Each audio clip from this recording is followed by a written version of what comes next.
अस्सलाम वालेकुम नाजरीन, क्लिनिकल टॉक की नई एपिसोड में एक नए गेस्ट और नए टॉपिक के साथ हाजिर है आपका होस्ट डॉक्टर अब्दुलसलाम राना। आज का जो हमारा टॉपिक है वो बहुत ही कॉमन टॉपिक है और बड़े छोटे बच्चे बूढ़े सब जो है ना इन मसाइल से दो चार होते हैं। और दांत के दर्द के बारे में हमने बात करनी है, दांतों के मसाइल के बारे में बात करनी है। दांत का दर्द जो है वो नाकाबिले बर्दाश्त हो जाता है, तो दांतों के दर्द और दांतों के मसाइल को जल्दी जो है काबू करने के लिए, ताकि ये बढ़े ना और ज़्यादा मसाइल पैदा ना हो, तो उस इस सिलसिले में जो है ना हमें क्या करना चाहिए। इस टॉपिक पे हमारे साथ बात करने के लिए मौजूद हैं doctor Nayab Jahangir.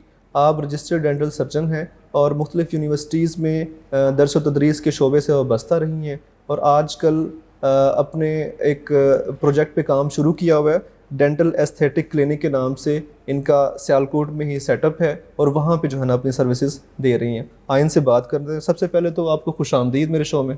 Thank you so much. अब बाकायदा तौर पे हम सवालात का सिलसिला शुरू करते हैं मैडम। तो आप सबसे पहले जो मुझे मसला है ना, जो मैं उससे शुरू करूँगा कि ये जो कैविटीज़ होती हैं, ठीक है, ये कैसे जो है ना ये प्रोसेस शुरू होता है और इसको कैसे कंट्रोल करना चाहिए, इसके बारे में आप क्या कहेंगे?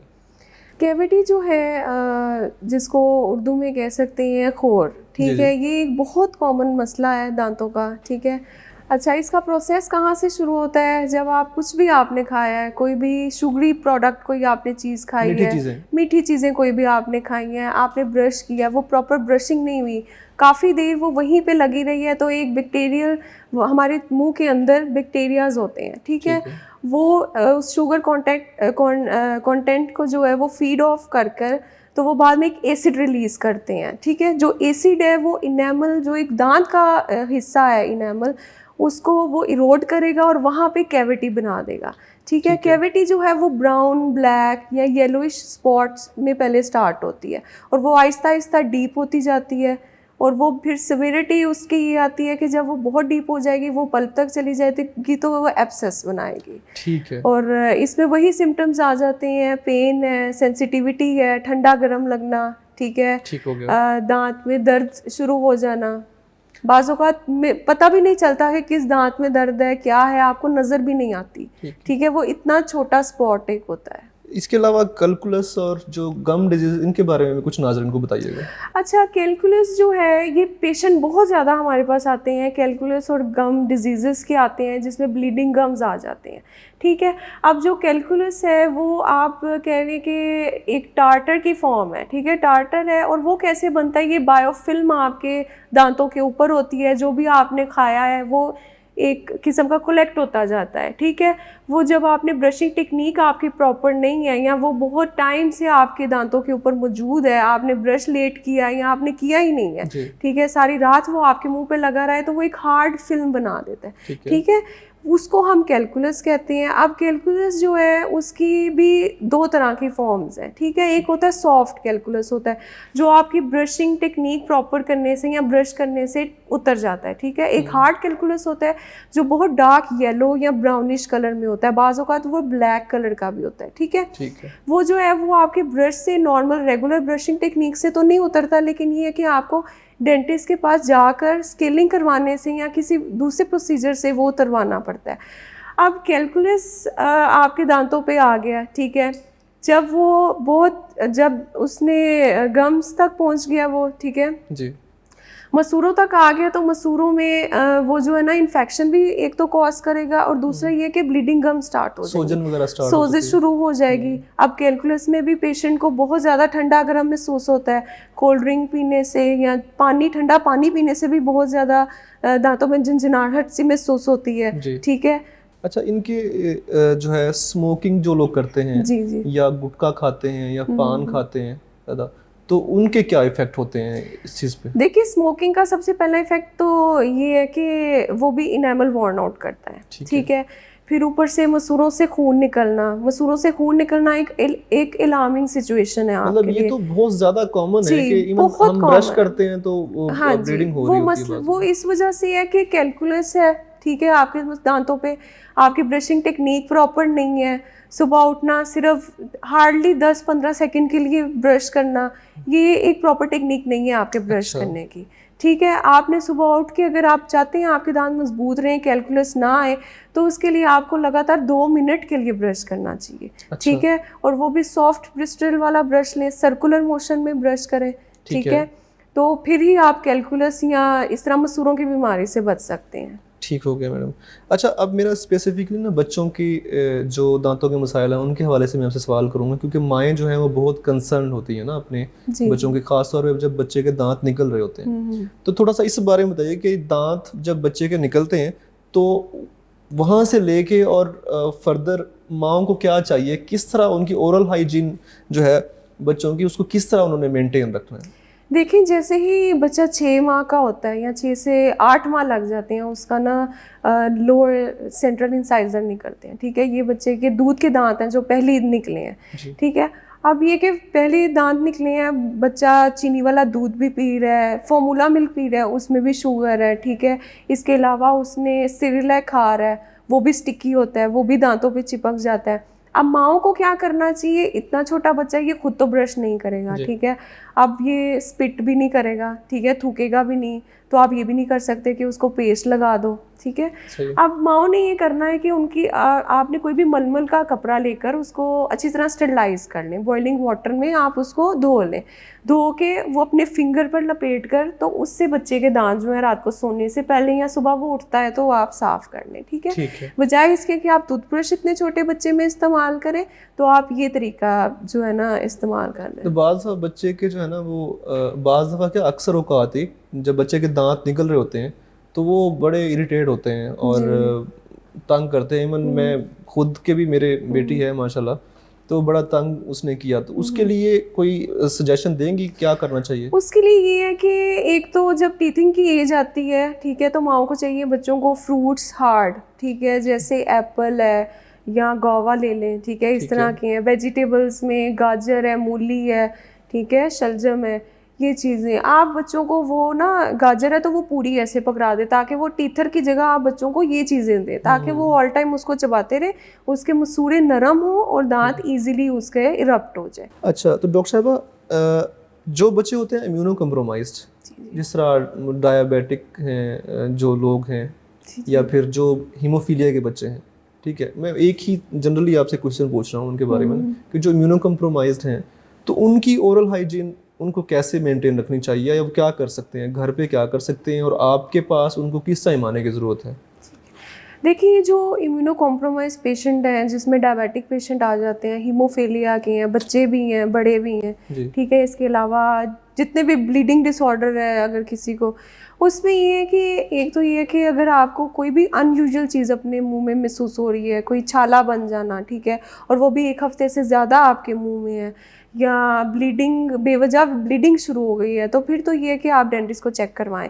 ऑरल हाइजीन कैसे उन्होंने मेंटेन करनी है, वो इस तरह करनी है, तो एक तो ब्रशिंग, अपना ब्रश आपने करना है ट्वाइस अ डे।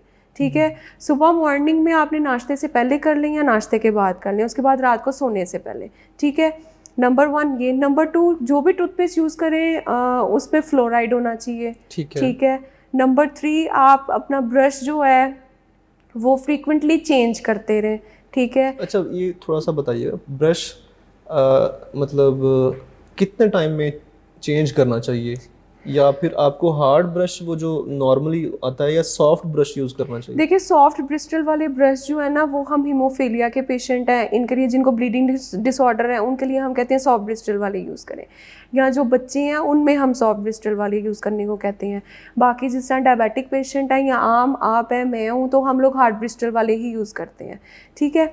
अब उसमें ये है कि आपकी टेक्निक प्रॉपर होगी तो आपको किसी चीज़ की परेशानी की ज़रूरत नहीं होगी। टेक्निक ये है कि आपने सर्कुलर मोशन में ब्रश करना है और 2 मिनट के लिए ब्रश करना है। ठीक है। बहुत घिसा के ब्रश भी नहीं करना, वो भी मसूरों के लिए ठीक नहीं है, नुकसानदेह है। ठीक है। और बाकी ये है कि आप टूथपेस्ट फ्लोराइड वाली इस्तेमाल करें। और जो एक और पॉइंट जो मैं बताना चाहती हूँ वो ये कि फ्लॉस करें। यहाँ पे मैंने सियालकोट में शायद बहुत कम लोग देखे हैं जो फ्लॉस करते हैं, लेकिन फ्लॉस भी एक, वो भी बहुत आपके मसूरों के लिए बहुत अच्छा है। ठीक है। उसमें जितना भी इंटरडेंटल आपका कैलकुलस है, प्लॉक है, वो रिमूव करता है। ठीक है। तो बाहर के मुल्कों में तो बहुत कॉमन है फ्लॉस करना, वो तो हर ब्रश के बाद फ्लॉस करते हैं, लेकिन यहाँ पे लोगों में इतनी अवेयरनेस नहीं है, उनको भी अपनी ये रूटीन बनानी चाहिए फ्लॉस करने की। ठीक है, तो हीमोफीलिया के पेशेंट है, डायबिटिक पेशेंट है, उनके लिए ये चीज़ें बहुत ज़रूरी हैं, एक तो ब्रश करना और दूसरा ये कि फ्लॉसिंग करना। तो नाज़रीन, डॉक्टर साहिबा ने बताया कि फ्लॉसिंग करना जो है ना बहुत ज़रूरी है। अगर आपने इन फ्यूचर जो कंसिक्वेंसेस हैं, यानी दांतों का दर्द, इन्फेक्शन वगैरह, इन चीज़ों से बचना है, या मसूड़ों के जो मसाइल हैं इनसे बचना है, तो फ्लॉसिंग जो है ना वो ज़रूर स्टार्ट करें। तो मेरा नेक्स्ट क्वेश्चन डॉक्टर साहब आपसे ये है कि टूथ डिके ये क्या होता है और कब स्टार्ट होता है? अच्छा, टूथ डिके आप ये वही है कैविटी की वजह से दांतों का बुढ़ जाना, ठीक है। और ये कब से शुरू होता है ये डिसीडुअस आपके दांत जब बच्चे के निकलेंगे तब से ही स्टार्ट होना शुरू हो जाता है, जब आपने दांतों की प्रॉपर केयर नहीं की तो, ठीक है। अब बच्चा है, उसके डिसीडुअस होते हैं, रात को सोने से पहले वो चीनी वाला दूध पीता है, ठीक है, चीनी वाला दूध पीता है या फॉर्मूला मिल्क पीता है। अब वो पी के सो गया या मुंह में बॉटल रख के सो गया, वो दांतों पे चिपका रहेगा, जब सारी रात लगा रहेगा तो वो छोटे छोटे कैविटीज़ बना देगा। कैविटीज़ बड़ी होके, ठीक है, दांत बुढ़ना शुरू हो जाएंगे, तो वो एक पूरा, आपने देखे होंगे बच्चे ब्लैक टूथ हो जाते हैं उनके, वो दरअसल कैविटीज़ ही की बड़ी हो जाती हैं, ठीक है। वो कैविटीज़ बड़ी हो गई हैं, दांत टूट गए हैं, और वो हम उनको एक टर्म भी यूज़ करते हैं, बेबी बॉटल केरीज, ठीक है, जो सामने मल्टीपल टूथ के ऊपर आ जाती हैं, ठीक है। अब उससे बचने के लिए जो मैंने तरीका बताया है कि बच्चों को सोने से पहले ब्रश करवाएं। अगर ब्रश नहीं कर सकते तो माँ जो है वो कपड़े से साफ़ करे या टॉवल से साफ़ करे और फिर बच्चे सोएं, ठीक है।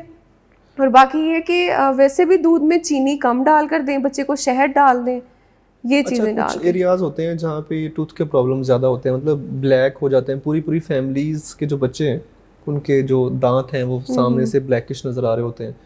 तो अमूमन ये जो है ना किसी पानी के मसले की वजह से भी कोई प्रॉब्लम ऐसा होता है? देखिए, अगर आप फ्लोरिडेटेड वाटर नहीं पियेंगे, ठीक है, आप नहीं पियेंगे तो आपके दांत कमज़ोर हो जाएंगे, दांत कमज़ोर होंगे तो उन पे बहुत जल्दी कैविटीज़ बननी शुरू हो जाएंगे, ठीक है। अब जो भी चीज़, जैसे इम्यूनो कम्प्रोमाइज पेशेंट होता है तो उसको उसके ऊपर बीमारी बहुत जल्दी अटैक कर जाती है, ठीक है। इसी तरह दांतों का है, अगर आपके दांत मजबूत नहीं है तो वो बहुत जल्दी मसले मसाइल में आ जाएंगे, ठीक है। अब ये जो कैविटी भी है ये एक बैक्टीरियल इन्फेक्शन है, अगर इससे बचना है तो आपने अपने दांतों को मजबूत बनाना है, उसके लिए अपनी खुराक बेहतर करें। अगर एक घर में अगर आप देखें कि ज़्यादा लोगों के साथ ये मसला, या तो उनकी खुराक बेहतर नहीं है, ठीक है, या वो फ्लोरिडेटेड वाटर यूज़ नहीं करते, और तीसरी जो बात है वो ये है कि या तो उनकी ब्रशिंग टेक्निक ठीक नहीं है या वो टूथपेस्ट वो यूज़ नहीं करते जिसमें फ्लोराइड हो। अच्छा, तो डॉक्टर साहब ये बताइएगा कि अब एक बच्चा 6 मंथ का है, ठीक है, उसके दूध के दांत निकलना शुरू हुए हैं, और एक बच्चा जो है वो 10 इयर्स का है, तो उनकी जो ओरल हाइजीन केयर है उसमें क्या डिफरेंस होगा? आप मतलब क्या बताना चाहेंगी नाजरीन को? देखिए, 6 माह का बच्चा है तो वो अगेन मैं यही बात करूँगी कि वो खुद अभी तो नहीं अपना ब्रश कर सकेगा, तो वो उस टाइम तक माँ की ड्यूटी है कि उसने ध्यान रखना है, ठीक है। जैसे जैसे बच्चा बड़ा होता गया, 1 साल का हो गया, आप तब से ही उसका स्टार्ट करें, उसको बताएं, उसको कार्टून्स दिखाएं। आजकल कार्टून है यूट्यूब वगैरह पे, इतने कार्टून है जहाँ पे ब्रश कर रहे हैं, ठीक है, पोएम्स हैं जिसमें दिखा रहे हैं। पहला स्टेप ये है कि आप बच्चे को बताएं कि मतलब दांतों पे ब्रश भी करते हैं, ठीक है। अभी तो उसको ये भी नहीं पता कि ब्रश क्या चीज़ें हैं, क्या है, ठीक है। फिर ये है कि बच्चों को ब्रश लेकर दें आप, ठीक है, खूबसूरत प्यारे डिज़ाइंस के, ठीक है, ताकि उनमें शौक पैदा हो ब्रश करने का। फिर अच्छे फ्लेवर्स की या कार्टून्स वाली पेस्ट लेकर दें। फिर साथ साथ उनको गाइड करें, जब आप खुद सुबह उठें ब्रश कर रहे हैं, साथ अपने बच्चों को खड़ा कर लें कि देखो मैं किस तरह कर रही हूँ, उस तरह करें। फिर एक एक स्टेप से जो है ना स्टार्ट करें। जब बच्चे 10 साल तक के हो जाते हैं, फिर ये कि आपकी जो है आपके डिसीडुअस टूथ भी कुछ वॉर्न आउट, मतलब एक्सट्रैक्ट हो जाते हैं।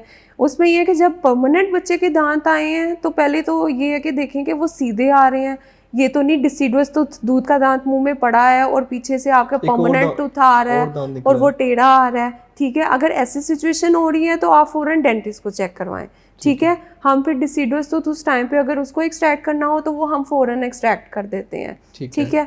ये चीज़ें हैं। और दूसरा ये है कि बच्चों को अगर 10 साल का हो गया तो फिर तो वो इतना अवेयर है कि मैंने किस किस टाइम ब्रश करना है। फिर उसमें फ्लॉसिंग की आदत भी डालें, उसको बताएं, पहले धागे से घर में ही करके बताएं कि देखो इस तरह मैंने फ्लॉस करना है, इस मैंने फिंगर पे लपेटना है और इस तरह दांत के अंदर डालना है, दो दांतों के दरमियान में मैंने इस तरह डालना है, इस तरह।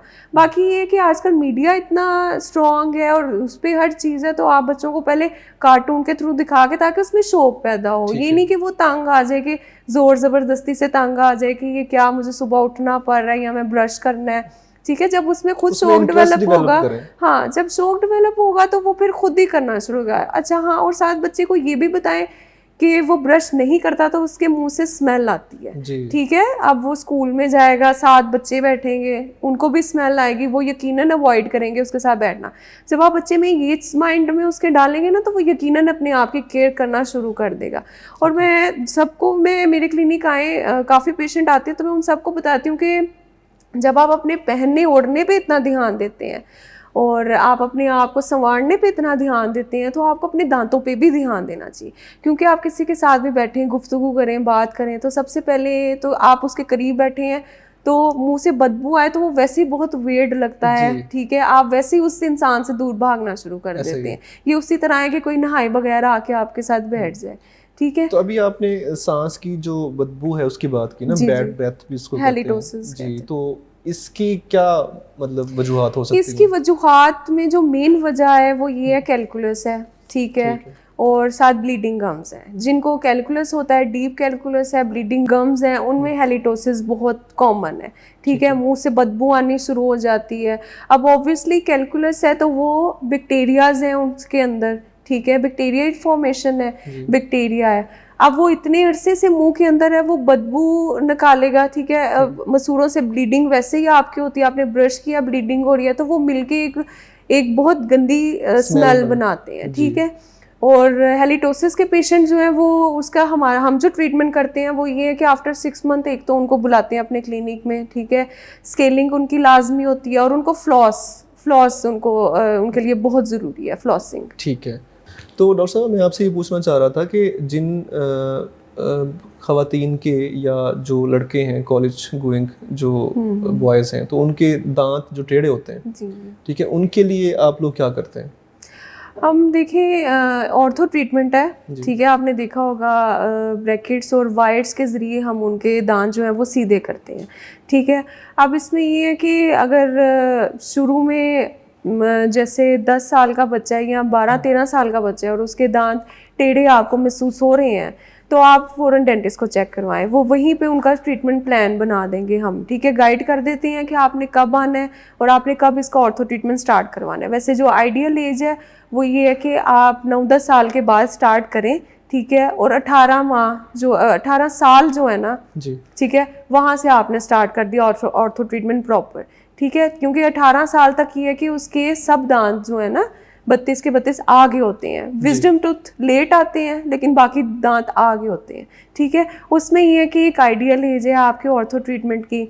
उसमें फिर जो हमारा ट्रीटमेंट प्लान होता है वो 1 साल से 2 साल तक का होता है। उसके दरमियान में जो है ना वो दांत हम सीधे करते हैं, ठीक है। तो उसमें ट्रीटमेंट प्लान में क्या होता है? ब्रेसेस लगाते हैं? ब्रेसेस लगाते हैं, दांत एक्सट्रैक्ट करने पड़ जाते हैं हमें स्पेसिंग के लिए, ठीक है।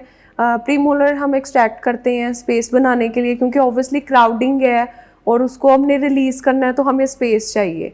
तो फिर हम इसलिए दांत एक्सट्रैक्ट करते हैं, स्पेस बनती है और फिर हम वायर के ज़रिए जो है ना वो सीधे करते हैं। अच्छा डॉक्टर साहब, मेरा एक क्वेश्चन है, उसमें जो अकल दाढ़ आ रही होती है, ठीक है, कुछ लोगों को 18 साल की एज में भी आ रही होती है, कुछ लोगों को लेट। अब मेरी अकल दाढ़ जो है ना वो कोई 31 ईयर्स जब मैं ओल्ड था तब आई, तो उसमें मुझे बड़ी तकलीफ़ का सामना करना पड़ा ना।